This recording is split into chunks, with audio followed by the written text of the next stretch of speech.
No ar, programa Antena Ligada. Música, notícia, cultura e sindicalismo.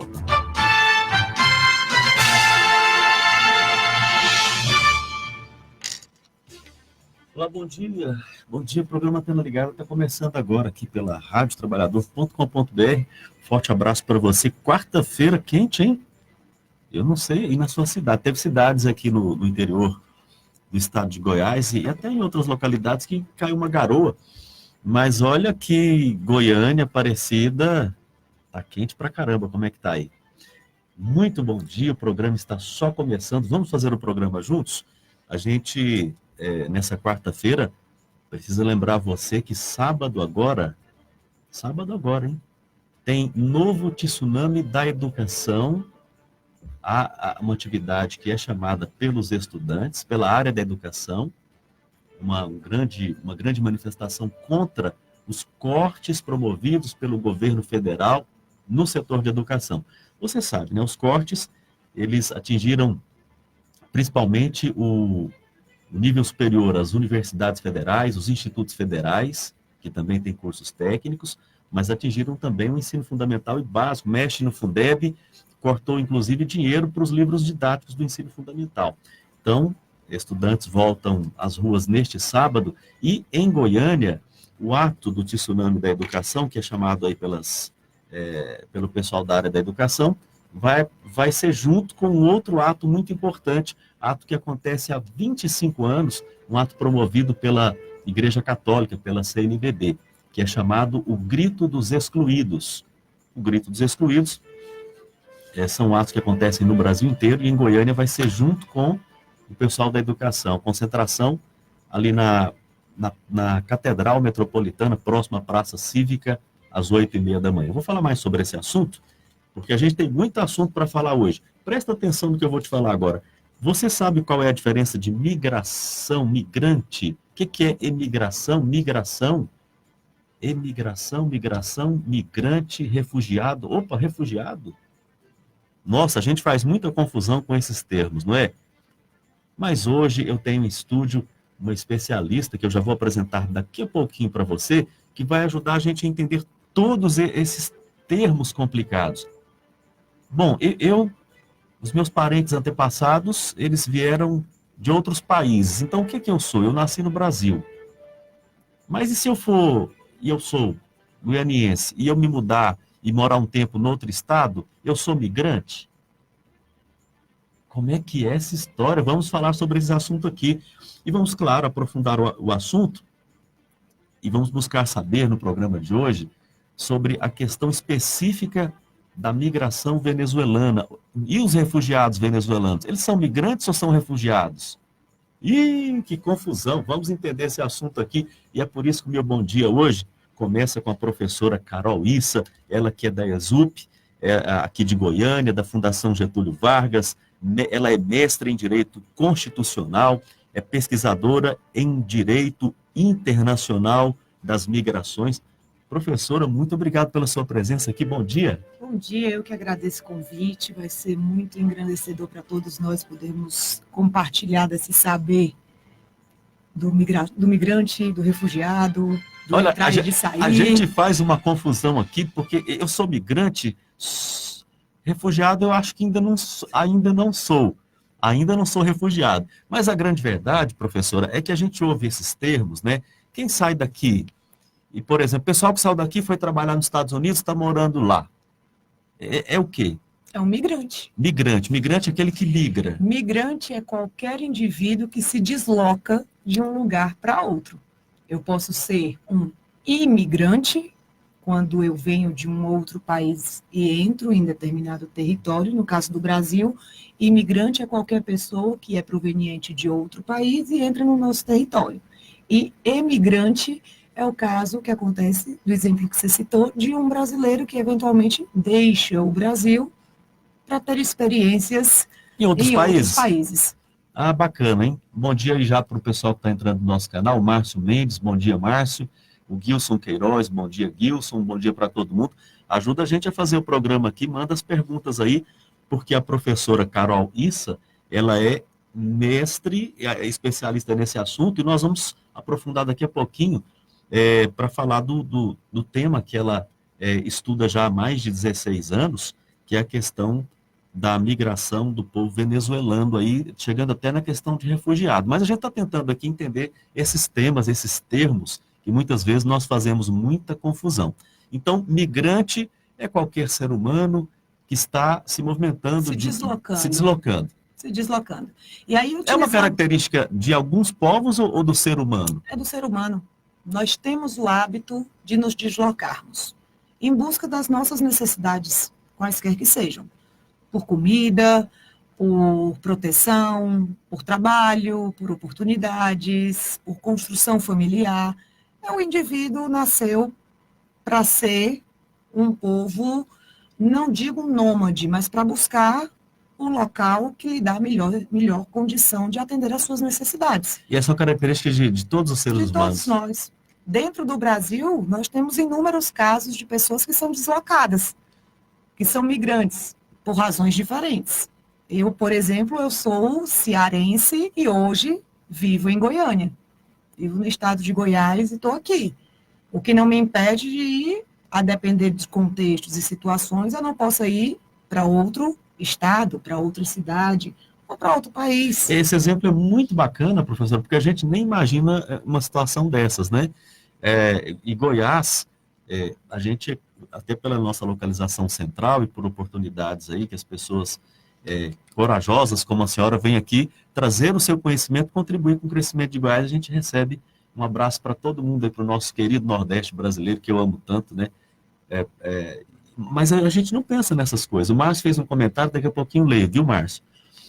Então, tentando aí entender mais ainda essa terminologia que a gente... Eu estou aqui, resolvo trabalhar no outro país. Eu sou um emigrante. Um emigrante. Partindo do Brasil. Partindo do Brasil. Você é um emigrante brasileiro. Você está saindo do Brasil e vai virar um imigrante naquele país que você está entrando. Sim. Então, se eu sou lá, o pessoal gosta de comparar muito com os Estados Unidos, não interessa. Se eu estou lá, eu sou um cidadão, nasci lá no outro país. Aí, nesse caso, você é um imigrante. É só uma mudança de termo, né? A gente está saindo. É sair. Imigrar é entrar. Então, se você é brasileiro, está no Brasil e vai sair do Brasil, você vai emigrar. Imigrante. Agora, na hora que você está entrando em outro país, você é imigrante. Você está entrando naquele país. Por isso que quando a gente faz viagens internacionais, a gente tem a parte de burocracia, de fronteira, chamada de imigração.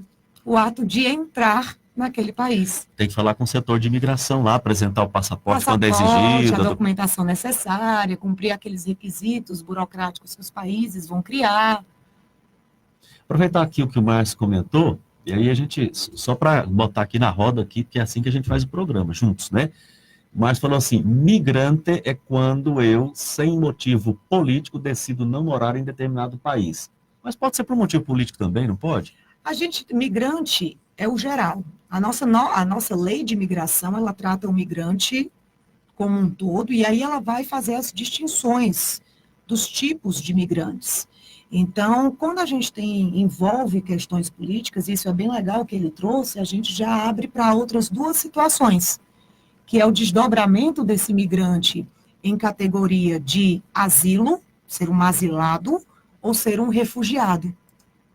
Os dois tipos de status que o indivíduo recebe, ou de asilado político, ou de refugiado, envolvem perseguições políticas. Exilado e refugiado. Asilado. Olha como é que os termos pegam a gente aqui, ó. Você viu aí, Márcio? Asilado. Tô brincando com o Márcio aqui, mas tô falando com todo mundo. A Nájila Lima já botou assim, eu amo essa gata. Oh, é alguém que te conhece aí, olha professor. Aí. Obrigado pelo elogio aqui, né? A nossa professora, mestre em Direito Constitucional e pesquisadora em Direito Internacional das Migrações. Asilado e refugiado. os dois envolvem questões de perseguição, tá? A questão do asilo político, da concessão de asilo político, no nosso caso, ele é previsto na nossa Constituição. A nossa Constituição trabalha essa questão. E o refúgio, a concessão de refúgio, a gente tem a previsão pelos tratados internacionais e pelas leis federais. Nós temos duas leis, uma de 97, que foi a internalização desses tratados internacionais, que nós ratificamos, e a lei de imigração de 2017, que nós transformamos o modo como o Brasil enxerga esse estrangeiro entrando no país. Para o asilo, para a concessão do asilo, a perseguição tem que ser uma perseguição ideológica, político-ideológica. Não necessariamente a pessoa tem que ser um ator político, tem que ser um candidato ou um membro de um cargo político. A perseguição se dá porque naquele país em que ele se encontra, as ideologias, as crenças de perfil ideológico são incompatíveis com aquele governo. E o governo passa a persegui-lo. Então, ele pede para sair daquele país, pede entre aspas, né, ele vai ter um mecanismo, encontrar um mecanismo de sair do país para pedir uma proteção, porque ele se sente ameaçado dentro do país em que ele está. E aí, o asilo é concedido para uma pessoa. Então, a Carol está, o exemplo que eu dou dentro de sala de aula. Sim. Carol está dando aulas de direito constitucional, e aí nós estamos em um Estado que não tem esse respeito ao Estado democrático, às liberdades individuais. E aí a Carol começa a dar a aula, citando exemplos, a ter um perfil que é contra o governo. E aí ela se sente ameaçada. Dentro da América Latina, nós temos dois perfis, duas possibilidades de pedir o asilo. A Carol pode pedir esse asilo de duas formas. Ou ela encontra um mecanismo de sair do país e vai para algum país e pede essa proteção, ou ela vai a uma embaixada e pede o chamado asilo diplomático. Mas o asilo diplomático ele é característico da América Latina. Por isso que eu disse que no Brasil a gente tem esses dois mecanismos. Ou a Carol sai do Brasil em busca de proteção, ou a Carol corre para uma embaixada e pede essa proteção. O asilo é dado para uma pessoa em virtude dessa perseguição. Então, Carol, qual seria a diferença desse asilo para o refúgio? A perseguição existe? Existe, mas o refúgio é muito mais amplo.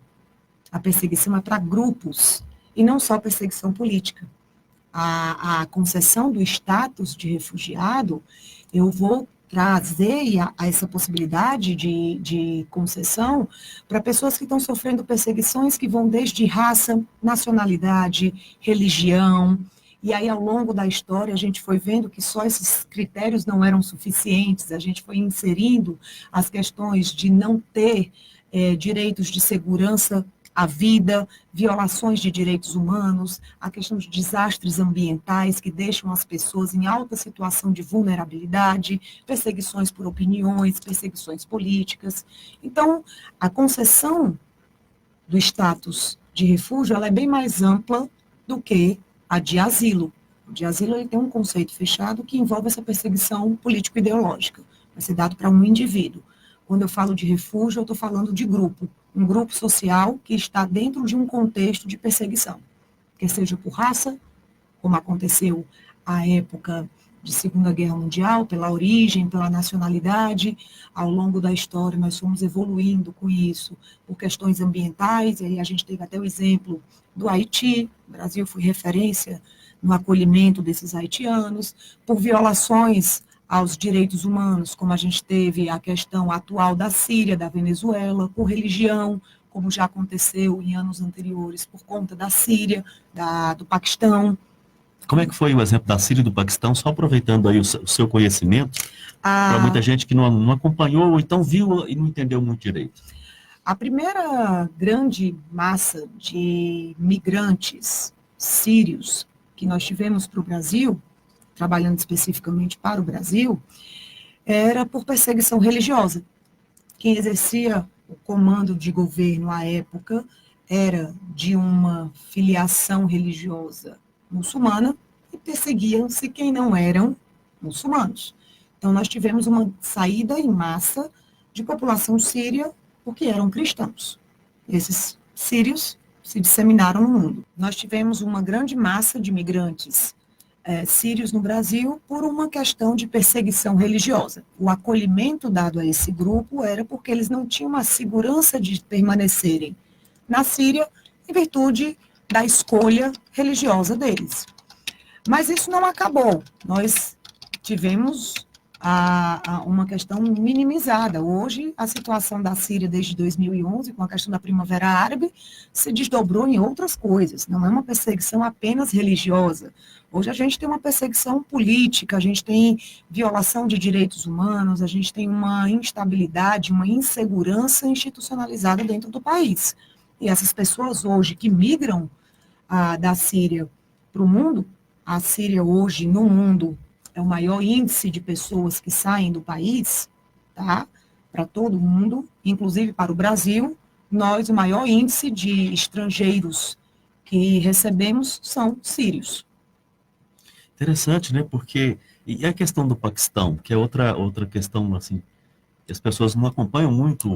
Nós temos um percentual de paquistaneses pequenos, mas ainda assim representativo, né? 3% da população de imigrantes que solicitam a entrada no Brasil em condições dessa esfera são paquistaneses. Muito mais do que venezuelanos. Para entrada, não refúgio, né? Sim. Então, é interessante nós observarmos. Se nós estamos falando de pessoas que estão migrando, entrando no país, Brasil, o nosso índice é Síria, República Democrática do Congo, Cuba e Paquistão. Agora, se nós vamos falar sobre refugiados, quem são essas pessoas que estão tentando entrar no Brasil com esse status de uma perseguição e merece uma proteção diferenciada, aí não. Hoje, nosso maior país de solicitação é a Venezuela. Olha que interessante, a gente vai entrar agora no tema da Venezuela, que é um dos objetos de estudo da professora Carol Issa, que está aqui batendo papo com a gente, a nossa entrevistada de hoje, ela que é mestre em Direito Constitucional, pesquisadora em Direito Internacional das Migrações, e um dos objetos de estudo dela é exatamente isso. A gente até colocou aqui no post o seguinte, hein? A verdade sobre os refugiados venezuelanos no Brasil. Vamos conhecer um pouquinho dessa realidade a partir dos estudos aqui da professora. Professora, o povo venezuelano é o povo que mais vem para o Brasil? Não. Não? Se for como refugiado, a partir de 2017, sim. Como estrangeiro, não. A maior entrada de solicitação de entrada e permanência de estrangeiros no Brasil são sírios. São sírios. Agora, com a condição de refugiados, sim, são os venezuelanos. Bom dia para A gente subiu uma nova live aqui, o Márcio já está com a gente, o Márcio Silveira também está conosco. Bom dia para todo mundo. Nós estávamos no outro post, caiu a internet, a gente já subiu, está aqui. Então, vamos que vamos aqui. O Gilson fez uma pergunta, daqui a pouquinho encaminha a sua pergunta, Gilson. Professor, para a gente entender essa questão da Venezuela, por onde a gente começa? Para entender a questão da Venezuela, a gente precisa entender o que levam as pessoas a saírem dos seus países na situação de refugiado. Tá? Quem opta por deixar o país pode optar por diversas situações. Eu posso ser uma pessoa que quero sair do Brasil para conseguir um trabalho, como vários brasileiros vão tentar a sorte em outros países. Eu quero sair do Brasil porque eu quero estudar em um país, me capacitar em um país, voltar. Eu quero sair do país porque eu vou me relacionar com um estrangeiro e resolvi levar minha vida neste país. O refugiado não. Aquele que solicita a entrada em um país pela condição de refugiado, ele sai não porque ele quer sair, mas ele sai porque ele não consegue encontrar razões para permanecer onde ele está. E isso é sofrido. Você se vê obrigado a deixar a sua pátria, a sua mãe, porque você não consegue encontrar mecanismos de permanecer, de sobreviver naquela situação. Então, as pessoas que estão em condição de refúgio, elas estão, em um primeiro momento, em situação de desespero, de desamparo, Porque não é fácil você abandonar tudo, deixar tudo, muitas vezes, Um plano de vida, um sonho, muitos sonhos. uma família. Uma família. Você não consegue vir, às vezes você vem sem nada. E essa situação começou a me chamar a atenção, comecei a estudar, eu participo de um grupo de pesquisa sobre a questão, e em 2017, o Brasil editou a nova lei de imigração, que vai tratar o estrangeiro de uma outra forma. A nossa antiga lei de imigração era chamado Estatuto do Estrangeiro, era de 1980, ou seja, foi feita em um outro período, inclusive de Constituição, né, bem anterior à Constituição de 88. Então, o estrangeiro era visto como um problema, uma ameaça, um problema de segurança nacional. Então, o tratamento dado ao estrangeiro, a legislação do Estatuto do Estrangeiro, não era tão razoável e tão acolhedora. E ao longo da história, o Brasil foi ratificando tratados internacionais e convenções, dando maior proteção, reconhecendo mais direitos, trabalhando a questão mais humanitária. Então, o Estatuto do Estrangeiro é de 1980, nós assinamos, por exemplo, em 1984, a Declaração de Cartagena, onde a gente se compromete a dar ajuda humanitária, a reconhecer violações de direitos humanos como uma situação que merece um acolhimento diferenciado. Em 97, nós editamos a lei brasileira que internaliza o Estatuto do Refugiado de 1951 e o protocolo adicional de 1967. Então, a gente estava em 88, nós editamos uma Constituição altamente protetora, que concede inúmeros direitos individuais, inclusive a estrangeiros, e tínhamos uma lei defasada de 1980. A partir de 2017, então, vem essa nova lei de imigração. Essa lei de imigração. Então, a gente começa a trabalhar todos esses critérios do estrangeiro que vai entrar no país, quer seja para conhecer o Brasil, como um turista, como um trabalhador, como uma pessoa que vem fazer um show aqui no Brasil, uma banda estrangeira, ou aquele que vai vir para pedir uma residência, vai querer morar no Brasil, ou aquele que vai vir, vai cumprir um prazo e vai querer virar um brasileiro pelos critérios de naturalização, ou aquele que vai vir na situação desse refugiado. E aí a Venezuela entra nesse cantinho aqui desses refugiados. E aí, em virtude de todo esse ajuste legislativo de 2017, em 2018, o Brasil conseguiu implementar a primeira missão das Forças Armadas da história para trabalhar a questão dos refugiados.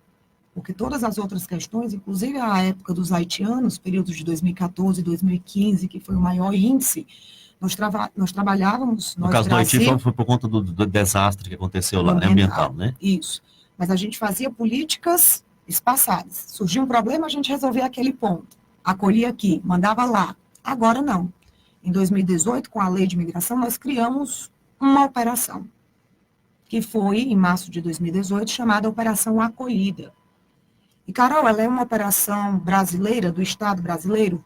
Também. E é por isso que ela funciona, porque ela não é só o Estado brasileiro. É uma operação que ela junta 4 entidades. Quais são, professor? O Estado, o governo, em todas as esferas. Tá? Ela junta uma atuação das Forças Armadas, ou seja, nós capacitamos as nossas Forças Armadas para fazer o acolhimento dessas pessoas, para fazer o cadastramento dessas pessoas, para recepcioná-las na fronteira. Então, nós estamos utilizando as nossas Forças Armadas para uma atividade excelente.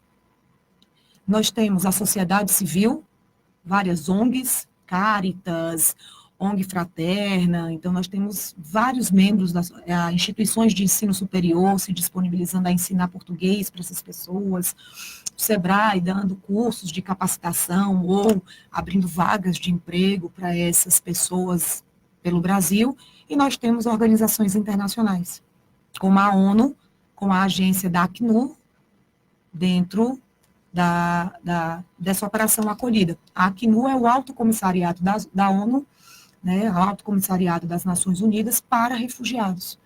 É uma agênciazinha dentro da ONU especializada em cuidar dessas questões de refugiados. Então, a gente está tendo uma ação coletiva para cuidar dessa situação. A senhora considera que todas essas modificações são uma evolução? São uma grande evolução E por quê? porque nós passamos a tratar o estrangeiro como ser humano. Essa é a grande diferença. É. Antes o estrangeiro era tratado como um invasor, Uma ameaça à uma segurança ameaça nacional. à segurança nacional. Eu não podia dar muito a ele, porque ele podia ser um infiltrado, ele podia ter outras intenções. Então, hoje eu trato esse refugiado como um ser humano. Muita gente acredita, e aqui eu vou polemizar, Por favor. né? Muita gente diz assim, tá, mas o Brasil passa por tantas dificuldades, agora a gente abre a fronteira e recebe esse tanto de gente aqui, já não tem emprego, esses caras vão tomar o emprego dos brasileiros, vai aumentar a pobreza. É um aspecto. É um ponto de reflexão válido e é um ponto de reflexão necessário. Muito necessário, sim. Tá? E é compreensível se pensar e temer essas questões. Mas aí foi o que me fez ir com esse grupo de pesquisadores para Roraima. Ano passado, eu fui com um grupo de pesquisadores para Roraima para estudar essa operação acolhida, para vivenciar como é a atuação das Forças Armadas na recepção desses venezuelanos, como é a atuação de fronteira, como é o papel desses órgãos da sociedade civil, como é o processo de desburocratização dessa situação, e mais do que isso, para entender um pouquinho quem são esses venezuelanos.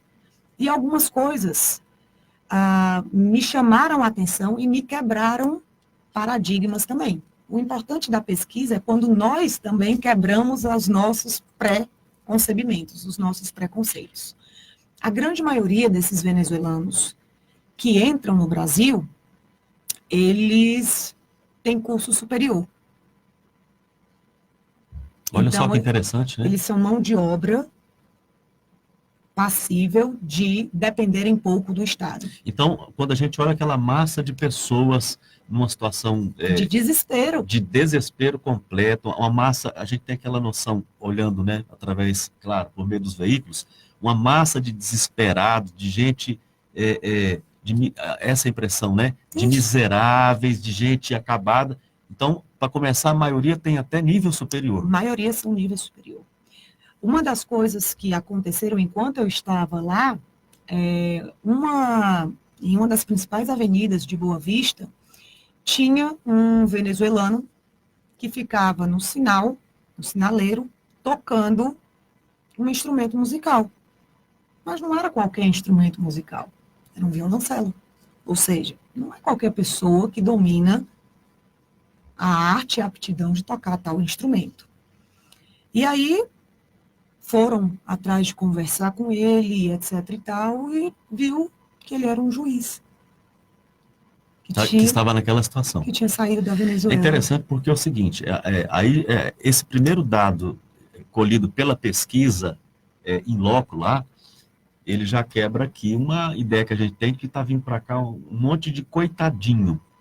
Esse termo eu uso aqui como provocativo mesmo. Sim. Esse bando de coitadinho que vai vir aqui. Então, esses dados iniciais da pesquisa. Grande parte ou a maioria dos venezuelanos tem nível superior, logo... podem trabalhar. Não vão depender tanto do Estado. Pois é, esse é o dado, né? Não vão depender tanto do Estado brasileiro. Eles precisam ser acolhidos, eles vão precisar do Estado em um primeiro momento, lógico, né? Eles estão em situação de vulnerabilidade, eles não falam português, muitos deles fogem, inclusive sem documentação.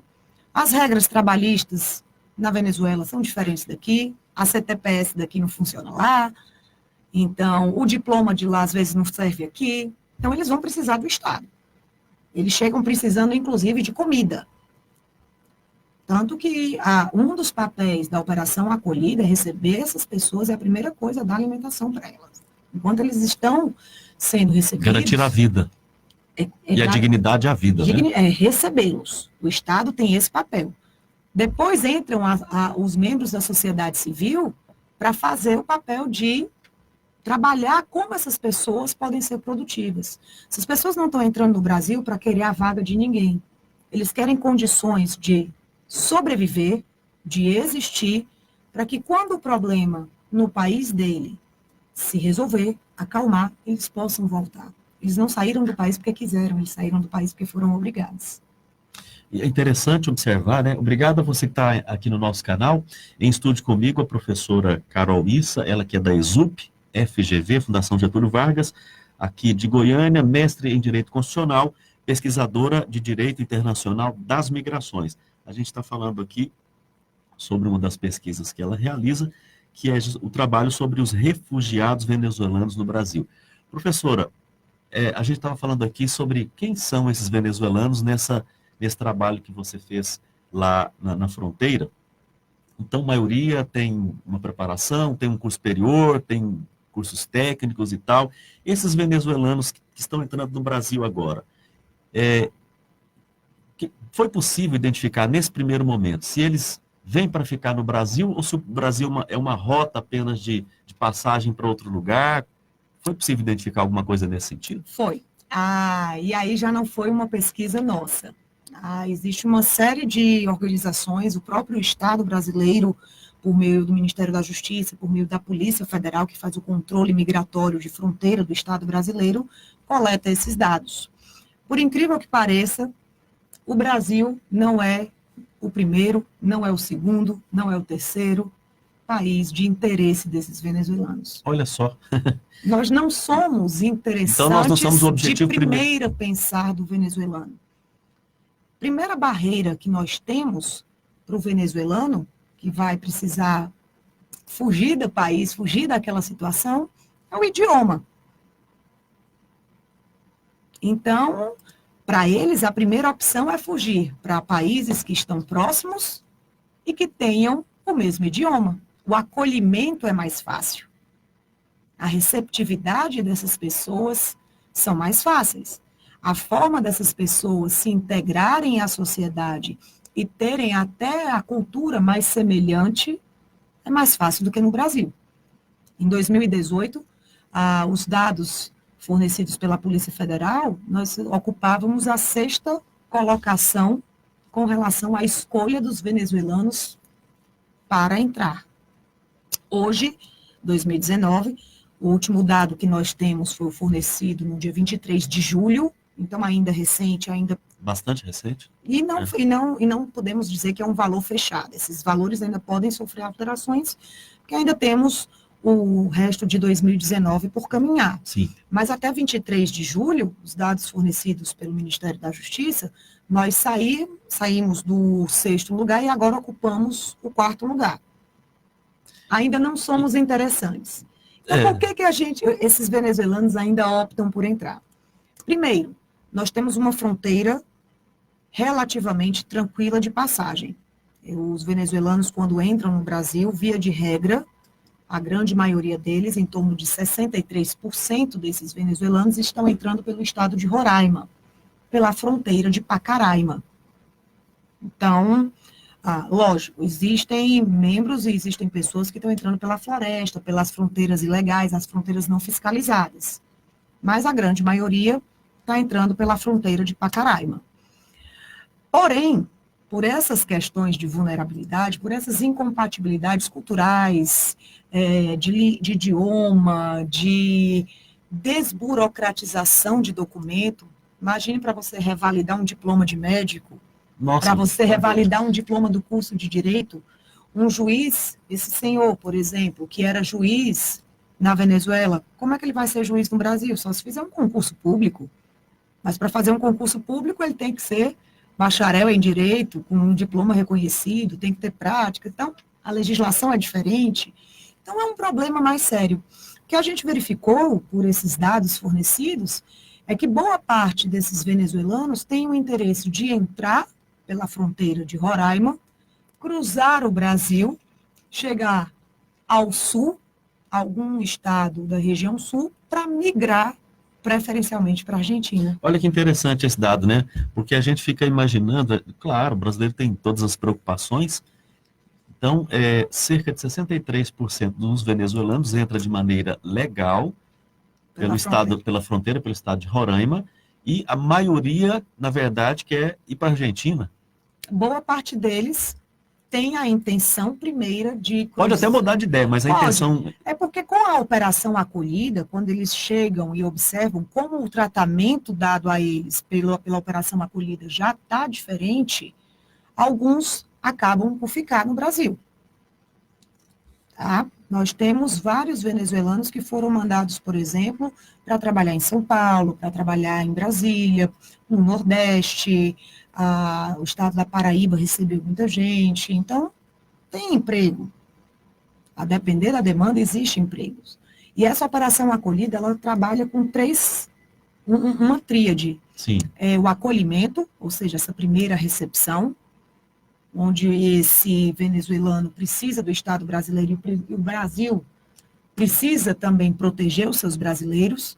Então, a gente recebe essa pessoa, emite documentação, emite a possibilidade de trabalho, dá vacinação, passa por consulta médica, dá alimentação e procura realocar essa pessoa. Se ela chega e diz que já tem familiares no Brasil, a gente o Brasil tenta levar essa pessoa para próximo dos seus familiares.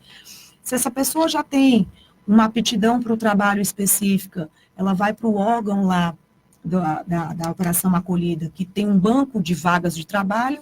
Encontrando trabalho, essa pessoa já vai ser direcionada para essa cidade, um avião da FAB leva essas pessoas para as cidades, para que elas consigam se realocar e trabalhar. Essa é a segunda fase, é a fase do abrigamento, quando eu levo para os abrigos, e a terceira fase é a fase da interiorização, quando eu retiro a grande quantidade de pessoas de Roraima. Roraima é um estado que não comporta essa quantidade de pessoas, e o Brasil diz, se eu deixar todo mundo em Roraima, vai gerar um colapso, como aconteceu ao final de 2018, que precisou resolver problemas seríssimos.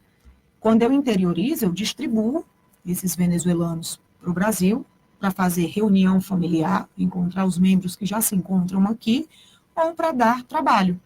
Ou ainda, facilitar a ida deles, encontrar outros familiares ou outras oportunidades, por exemplo, na Argentina. Bom dia para você, obrigado a quem entrou aí, o Márcio Silveira está com a gente, o Gilson retornou aqui, bacana, fez até um comentário, o Márcio Mendes, todo mundo acompanhando aqui esse bate-papo bacana que a gente está tendo com a professora Carol Issa, ela que é da ESUP FGV, que é a Fundação Getúlio Vargas, a professora é mestre em Direito Constitucional e pesquisadora em Direito Internacional das Migrações. E nós estamos falando aqui sobre um dos objetos de estudo da professora, que é exatamente a legislação brasileira e também o processo do nosso país receber aí os refugiados venezuelanos. Nessa sua visita na fronteira lá, o que mais a senhora verificou? Por parte desses venezuelanos, como eles se sentem, como eles são vulneráveis, né? Eles se sentem muito amedrontados. E com razão. Eles estão indo para algo novo, algo inesperado. E o mais engraçado é que quando você olha para eles, assim, eles dizem, eu só trouxe uma calça comprida. Eu só trouxe uma foto da minha família. Eu só trouxe a minha máquina de costura para tentar trabalhar aqui. Eu não tive condições de trazer os meus documentos. Eu vim com o meu filho, mas me perdi da minha mãe, me perdi do meu marido nessa vinda, entendeu? Ou eu vim porque eu perdi um parente, o que eles dizem assim, eu perdi um parente para esse governo. O governo matou? Não. A falta de medicamento, a falta de alimentação. Interessante você falar isso, e até emocionante, porque o pessoal não está vindo fazer turismo, não. Escolheu lá a roupa que vai usar o tênis, modenão, né? A gente vê na televisão, sabe que não é, claro que todos sabemos que não é turismo, mas não é. Aí quando você fala, olha, eu só tenho uma foto da minha família, eu nem sei o que está acontecendo com eles. Não é turismo, não. Estão tentando sobreviver, né? Tem pessoas que chegam magérrimas. Teve um dos senhores que nós entrevistamos, ele disse assim, durante essa trajetória, desde do início desse desespero até eu conseguir chegar aqui, eu perdi 17 quilos. Nossa. Então, Impressionante. é sofrimento. É sofrimento. E uma coisa que é legal é que lá na parte do abrigamento, a própria Acnu, a Cruz Vermelha e as agências, a Caritas também, eles fazem um alocamento dessas pessoas para trazer um pouco de cor, de vida para essas pessoas. A situação já é muito triste, mas o tempo todo toca música, tem uma área de lazer para as crianças, tem teatrinho, tem conversa. Quando eles vão para os abrigos tem sessão de cinema, tem escolinha, para tentar Professora, minimizar. me ajuda eu estou tendo uma percepção assim no bate-papo, me ajuda será que eu estou certo, será que eu estou errado? Obrigado você que está deixando um comentário aí, se manifestando no canal.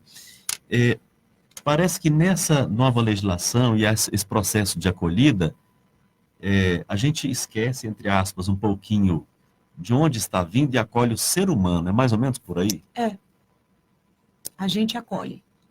A gente é aplicar aquela máxima que diz que é preciso sentir a dor do outro, senão nós é que somos os doentes. Isso é muito bacana. E olha, deixa eu fazer um parêntese rapidinho aqui no nosso bate-papo, porque eu prometi e agora eu tenho que cumprir, né? Sábado agora, dia 7 de setembro, né? Tem aí as festividades nacionais, o que todo mundo já sabe, tal, desfile, aquele negócio todo. Mas vão acontecer 2 atos importantes. O Grito dos Excluídos, que é um ato realizado há 25 anos pela Igreja Católica, através da CNBB, onde há manifestações de rua para que as pessoas percebam, e as pessoas que estão em situação de vulnerabilidade social, né, são os excluídos, são as pessoas que estão sem emprego, passando fome, estão em situação de injustiça, de perseguição. A Igreja Católica faz isso há 25 anos, né, para chamar atenção para essa realidade e convidar as pessoas, principalmente os cristãos, a abraçar as causas aí, através da própria Igreja Católica, das ONGs, de ter essa atitude mais humana em relação ao outro que está em situação de vulnerabilidade, seja por drogadição, seja pelo que for. Junto com este ato, que acontece no Brasil inteiro e vai acontecer em Goiânia, neste sábado, às 8h30 da manhã, na Catedral Metropolitana, que fica ali pertinho da Praça Cívica, vai acontecer um outro ato. E aí, do pessoal da área da educação. Obviamente, em virtude de uma informação que você já sabe, o governo federal cortou recursos de vários ministérios, mas cortou mais recursos do Ministério da Educação. Cortou verbas de bolsas de pesquisas, de pesquisas que estão em andamento, de bolsas de pesquisas de mestrado, doutorado, pós-doutorado. Inclusive, o próprio reitor da Universidade Federal de Goiás esteve nesse estúdio e falou claramente que, a partir de outubro, a universidade corre o risco de fechar. E eu falei no programa de ontem, vou falar rapidinho aqui, pessoas já estão sendo demitidas. Não só na Federal de Goiás, em várias federais. Quem estão sendo demitidas? Principalmente pessoal de limpeza e segurança, que são terceirizados. Não tem recurso para pagar terceirizado. Olha, água, luz, telefone, internet está na lista. Então, contra tantos cortes, o pessoal da educação no Brasil inteiro, junto com o Grito dos Excluídos, vai fazer o tsunami da educação no sábado. Não está aqui para mim, mas vou falar para você. Domingo em Goiânia tem parada gay, né? É uma das maiores paradas gays que acontecem no Brasil inteiro. Daqui a pouquinho você vai ver essa informação na mídia, a gente tem tempo para falar dela. Eu estou falando porque eu prometi, e o Conselho Universitário da Universidade Federal de Santa Catarina aprovou a manifestação de rejeição ao Futuris e já aprovou estado de greve. Isso deve começar a acontecer nas universidades federais do Brasil inteiro e também nos institutos federais no Brasil inteiro. Vão começar a pipocar assembleias com indicativo de greve. Greve por quê? Porque não tem dinheiro para pagar água, luz, telefone, vigilância e segurança. Não tem dinheiro para continuar as pesquisas, bolsas de pesquisa, etc. Então, tá aí a informação está dada.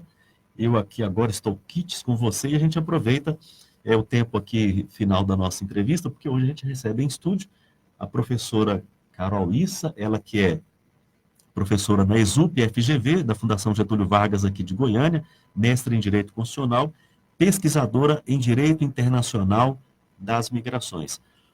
Professora, essa legislação que entra em vigor, então, em 2017, já começa a surtir os efeitos em 2018, onde, independente do país que a pessoa venha, mesmo nessa situação aí de refugiado, o ser humano em primeiro lugar. É isso Sim, mesmo? os direitos humanos em primeiro lugar. Os direitos humanos em primeiro lugar. A lugar. proteção da pessoa humana em primeiro lugar.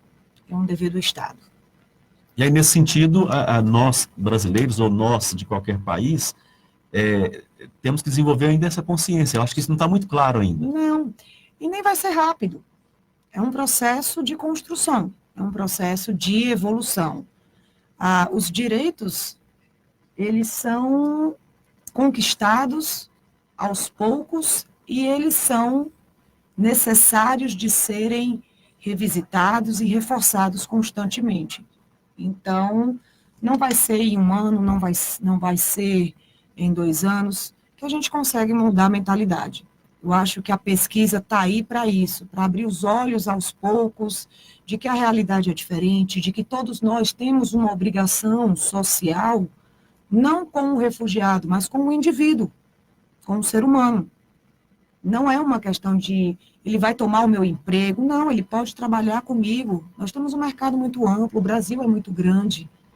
Nós temos nós somos deficitários em tantas áreas de capacitação, por que a gente não consegue ver nesse imigrante uma oportunidade também para o Brasil crescer? Por que a gente não pega o que essas pessoas têm de bom e nos ajudam a capacitar? Porque na mesma medida que a gente pode ensinar português para essas pessoas podem ensinar tanta coisa para a gente. Vem uma pessoa dessa que é de uma área da administração, da economia. De qualquer área, De qualquer área. É verdade. Tem uma técnica de artesanato que pode incrementar, ajudar. Essa questão, quando a senhora traz aqui a questão da importância da lei, da questão humanitária, dos direitos humanos, eu me lembro aqui do episódio que aconteceu já com o governo Donald Trump dos Estados Unidos, onde ele pegou várias pessoas ali em situação de ilegalidade, prendeu as pessoas, separou pais de filhos, deixou criança berrando, pedindo, pelo amor de Deus, cadê a minha mãe? Crianças, às vezes, de 2, 3, 4 anos. Então, aquilo ali foi um exemplo que a gente pode avaliar de que forma? Um exemplo do que não se deve fazer, de como não se deve tratar um ser humano. Todos os países, escolhem os seus soberanos têm os instrumentos e a liberdade de escolher quem é que entra e quem é que sai do seu país. Isso é um direito de cada país. O Brasil pode criar os critérios de entrada, de permanência. Nós temos os mecanismos de emissão de visto, para quais países nós dispensamos, para quais países nós exigimos, qual é o prazo mínimo, quando que você tem que renovar, eu quero trabalhar, tem que ter tais documentos.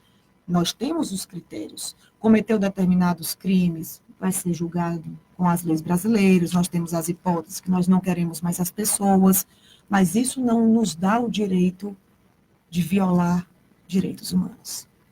Então, a legislação, fazer tudo dentro da legislação, aplicar a lei se for necessário, mas não fazer aquele tipo de coisa, né? Separar uma criança de 2 anos de uma mãe e de um pai. Aí é violação de direitos humanos. Sim. E aí, se eu estou entendendo, a violação dos direitos humanos, os direitos humanos estão acima dessas questúnculas da lei, porque separar, não adianta, gente. Separar uma criança de 2 anos do pai e da mãe e deixar a criança, quer dizer, essa criança cresce traumatizada. Por uma questão humanitária, situação de guerra, você pegou a criança para proteger de uma situação, a mãe está em situação que vai morrer, essa criança vai ficar...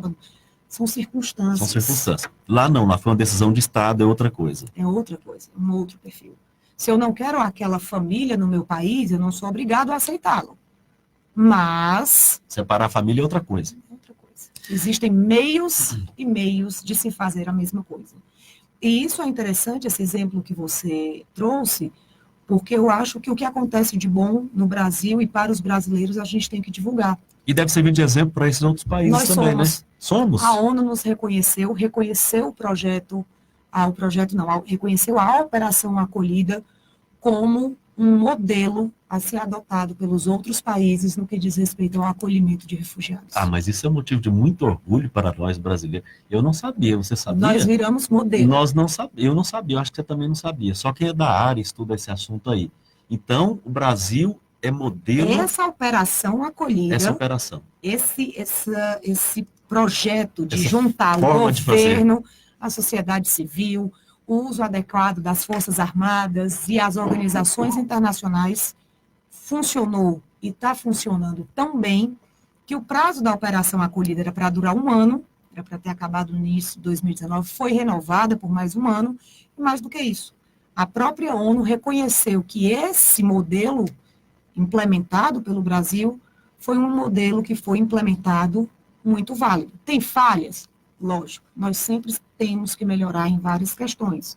Uma das críticas que eu faço, e eu preciso fazer, porque nem tudo é 100% bom, nem tudo é 100% ruim, é a questão dos abrigos. Eu não tenho, por exemplo, um abrigo exclusivo para a comunidade LGBT.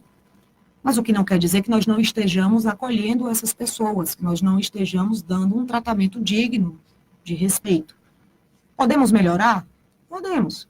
Podemos melhorar no quesito de tentar capacitar esses membros das Forças Armadas que estão na fronteira a falarem espanhol e não portunhol para acolher melhor, dar um conforto quando essas pessoas chegam e escutam o seu idioma? Podemos, mas nós já estamos recebendo com a tradicional a simpatia brasileira. Que tipos de problemas, por exemplo, podem ser evitados a partir desse modelo de acolhida? O que existia antigamente não, a gente ainda tem alguns modelos de outros países, como a gente tem na Europa, principalmente com o pessoal refugiado da Síria, é um tratamento pouco humanizado. São campos, abrigamentos, aquelas tendas, todo mundo ali, falta saneamento básico, falta um banheiro, falta uma estrutura. E a Operação Acolhida não. Ela tem os abrigos, hoje a Operação Acolhida conta com 11 abrigos, não conseguiu se ter casas para todos, em alguns locais são tendas e etc., mas a estrutura é muito melhor. E nesse sentido, até o adoecimento dessas pessoas que já chegam doentes ou fragilizados deve ser menor, né? Sim. E aí, lógico, vai custar menos para o sistema de saúde brasileiro, por exemplo. Sim. A partir do momento então, que essas pessoas um acolhimento inteligente que reduz, inclusive, o gasto de saúde pública. Sim, nós temos um problema de orçamento em um primeiro momento. É uma quantidade não prevista de pessoas que vão entrar no país e vão depender do país. Tivemos problemas com o quê? Com a questão de febre amarela, com a questão das vacinações, a gente está precisando fazer um reforço agora de sarampo, né? É um problema primário. Mas se nós soubermos capacitar, preparar essas pessoas, dar emprego a essas pessoas, trabalhar a coletividade para que essas pessoas tenham as suas rendas de forma digna, dentro das suas capacitações. Nós criamos uma portaria que desburocratizou a questão de validação de trabalho. Então, a gente está tentando fazer que, com um tempo reduzido, essas pessoas dependam menos do Estado. Dependendo menos do Estado, a gente tem uma história. Todas as pessoas, na sua grande maioria, que passam a ganhar um salário um pouco maior do que 2 salários mínimos, dependem muito menos do Estado. Preferem pagar um plano de saúde, usar o SUS, usam escola particular, em vez de escola pública, consomem, tem carga tributária inserida em tudo isso. Então, é preciso se enxergar o refugiado como um potencial indivíduo que pode ajudar a desenvolver o Estado. O que a senhora pode dizer? São mais de 10 anos dedicada ao estudo dos processos migratórios, trabalhando especificamente agora, por último, sobre os refugiados venezuelanos. Eu acho que a senhora já disse tudo, mas como é o último bloco, que é importante nós brasileiras, sabermos sobre esses processos migratórios? Primeiro, todo mundo no Brasil tem alguém ou conhece alguém que é migrante. É verdade. É a primeira coisa. Se formos pensar, é assim mesmo, né? É aquela máxima que o meu pai era paulista, e aí minha mãe pernambucana, aí você junta o meu tio mineiro, aí vem um descendente português, junta um espanhol, junta o meu caso, tem um pouquinho do sírio, faz uma salada de frutas, vai misturando aqui, um pouco indígena, um afrodescendente, e aí nós somos múltiplos. Não tem por que nós termos um preconceito com realidades sociais que fragilizam tanto outros indivíduos. É preciso nós termos a preocupação, sim, de nos resguardarmos enquanto cidadãos, enquanto brasileiros, com relação a cobrar do Estado políticas de que não nos coloquem em situação de risco. Cobrar políticas de saúde para nós e para esses indivíduos que estão chegando, cobrar capacitações para o mercado de trabalho, para que essas pessoas possam ter um trabalho compatível e não um trabalho a ponto de serem explorados, porque o que a gente não quer para nós não queremos para o nosso próximo. Exatamente. Se nós não queremos para nós, a ideia é que nós não vamos querer para o nosso semelhante. E aí trabalhar também a ideia de que se eu auxilio alguém que necessita, em um momento eu serei auxiliado de alguma forma também. Ah, sim. É uma rede de apoio, é uma rede de solidariedade, é uma rede de afeto. Tratar bem não nos custa muito e nos auxilia muito. Eu acho que auxilia mais do que qualquer coisa, né? Porque quando a gente vê a satisfação de outro ser humano, por qualquer atitude, né? Sim. Desde um bom dia que a gente dá no elevador do prédio, no trânsito, ao chegar no trabalho, até atitudes grandes como esse projeto Acolhida que o Brasil implementa e que é exemplo para o mundo inteiro. Por exemplo, eu mencionei mais cedo a questão do juiz. Hoje, ele conseguiu revalidar os documentos dele no Brasil. Quem revalidou os documentos dele para que ele fosse hoje um bacharel em Direito foi a Universidade Federal de Roraima.